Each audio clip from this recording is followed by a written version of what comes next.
Hi everyone. I'd like to welcome you tonight to tonight's KSB Community Wellness event.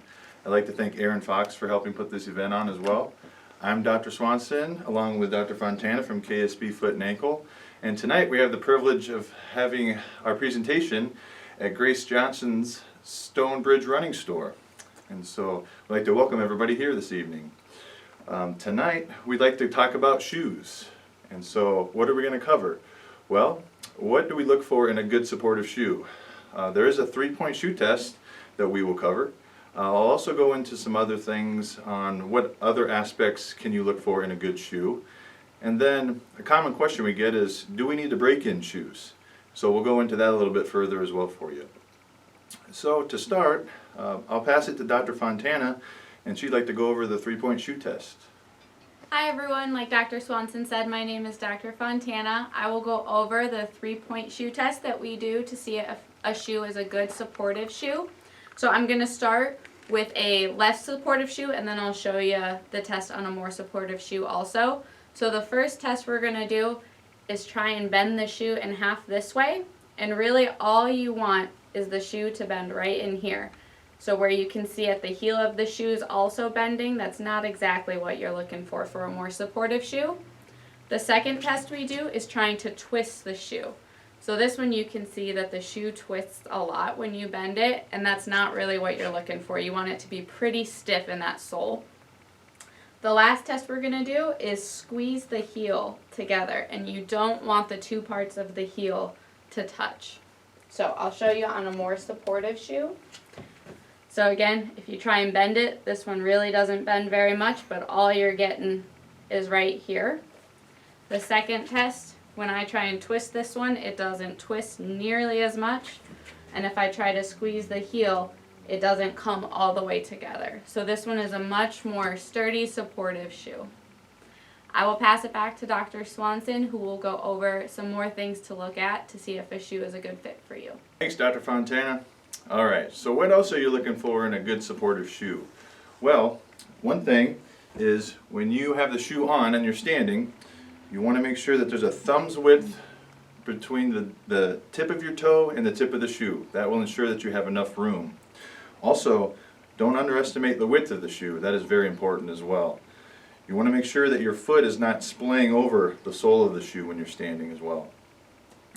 Also, if you look at this shoe, you can see how there's a little bit of a raise to the heel. To have a heel that is ½ inch to up to an inch higher than the toe area is very common, and that is helpful too because it'll help support the back of your heel and not strain the Achilles tendon. Good, so those are the things to look for, whether it be an athletic walking shoe, a running shoe, even dress shoes, work shoes and work boots as well.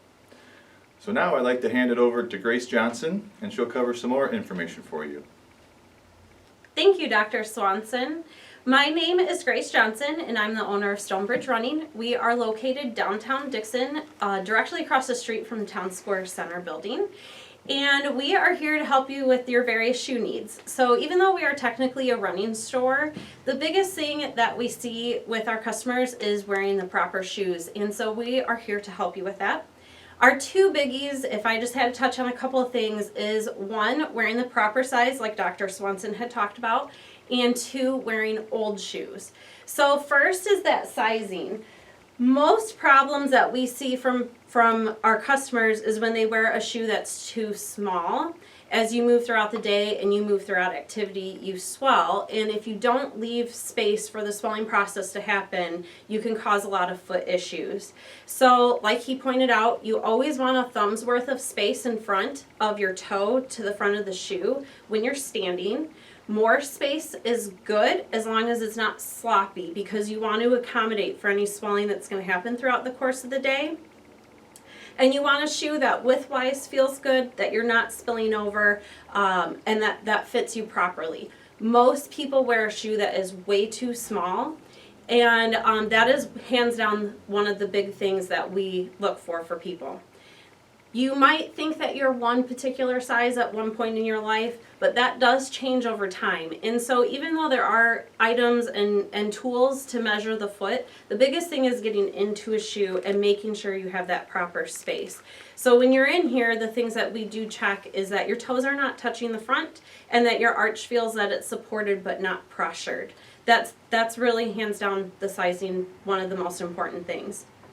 The other biggie that we see are people that wear their shoes that are too old.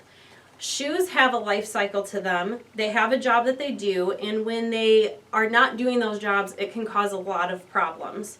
Plantar fasciitis is one of the biggies because as the shoe breaks down, it's not supporting the foot in the same way. So the general rule of thumb is 6 months to a year for the life of a shoe, or 300 to 500 miles. It depends on what you're using it for. It depends on how often you use it. If you have multiple shoes that you can cycle through. Those are really the two guidelines that we follow.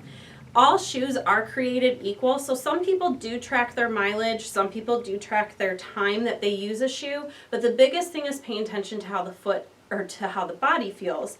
When you start having normal fatigues, when you start having more fatigues than normal, particularly in your lower back, your hips, into your knees, your shins, and your feet, when that happens more often, it's typically because your shoe is not doing the job anymore. So a shoe might look good, but it's broken down when you start having those fatigues because you utilize it. And sometimes the shoe might not look good, but it's not causing problems. So particularly in the running world, it might have some tread breakdown, it might have some other things like that. But if your body's feeling good, the shoe can still hold up.